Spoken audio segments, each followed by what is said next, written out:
দুই প্রকার মানুষকে কুরবানির গোশত দিলে সোয়াবের পরিবর্তে আরো গুনাহ হবে। রাসূল সাল্লাল্লাহু আলাইহি ওয়াসাল্লাম স্পষ্টভাবে আমাদেরকে বিষয়টা জানিয়েছেন। একাধিক হাদিস এবং বুখারী এবং মুসলিম শরীফের মধ্যেও এই হাদিসটা বর্ণনা করা হয়েছে যে দুই প্রকার মানুষ আছে এমন, যাদেরকে কুরবানির গোশত দিলে আমার কুরবানি কবুল হবে না এবং সোয়াবের পরিবর্তে গুনাহ হবে। এর প্রথম নম্বরে রয়েছে যারা কসাই, যারা গোশতটাকে বানায়, এই গোশতটাকে যারা কাটে, তাদেরকে মজুরি হিসাবে, পারিশ্রমিক হিসাবে আপনি গোশত দিতে পারবেন না। তারা যেহেতু পরিশ্রম করেছেন, কষ্ট করেছে, এর জন্য তাদেরকে পারিশ্রমিক দিতে হবে, তবে গোশত নয়। আপনি তাদেরকে টাকা পয়সা বা অন্য কোনো চুক্তি তাদের আপনি দিতে পারবেন, কিন্তু ওই কুরবানির পশু থেকে আপনি তাকে কিছুই দিতে পারবেন না।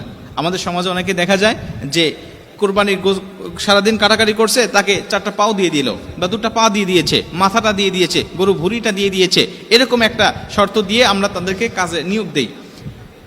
আল্লাহ রাসূল সাল্লাল্লাহু আলাইহি ওয়াসাল্লাম বলছেন, লা ইউতা ওয়ালা ইউতা ইল্লা লিজাযারাতিহা শাইআ। পারিশ্রমিক হিসাবে তুমি কুরবানির গোশত তাকে দিতে পারবে না, তবে হ্যাঁ, অবশ্যই সে যেহেতু গরিব, সে যেহেতু অসহায়, এজন্য তুমি অন্য 10 জনকে যেটুকু গোশত দিয়ে থাকো ওই রকম ভাবে তুমি তাকে দিবে, কোনো সমস্যা নাই। কিন্তু সে পারিশ্রমিক হিসাবে তোমাকে অবশ্যই মূল্য দিতে হবে। মূল্য পরিশোধ করার পরে তুমি তাকে অন্য 10 জনের মতো একটু গোশত তুমি তাকে দিয়ে দিলে কোনো সমস্যা নেই।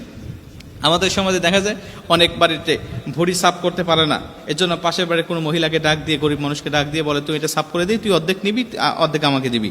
এই বিষয়গুলো কখনো দেওয়া যাবে না। আপনি, সে পরিশ্রম করেছে, তাকে আপনি টাকা দেন, অন্য বিষয়গুলো দেন, কোনো সমস্যা নাই, কিন্তু কুরবানির পশু হতে আপনি তাকে কিছু দিবেন না, গোশত তাকে দিবেন না। আপনি তাকে বলে দিবেন, ভাই তুমি আমার গোশতটাকে বানাবে সারাদিন, অবশ্যই তোমার সারাদিন একটা পারিশ্রমিক আছে, একটা দাম আছে, আমি তোমাকে কত টাকা দেবো তুমি বলো, তুমি আমার কাছে টাকা চেয়ে নাও, আমি তোমাকে কুরবানির গোশত হতে তোমাকে দেবো না। অন্য 10 জনকে যেমন দেই আমি ঠিক অনুরূপ তোমাকে দেব।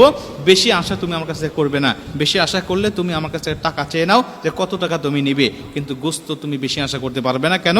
আল্লাহ রাসূল আমাদেরকে নিষেধ করেছেন হাদিসের মধ্যে, বুখারীতে, মুসলিমে, অন্যান্য বিভিন্ন কিতাবের মধ্যে হাদিসটা বর্ণনা করা রয়েছে।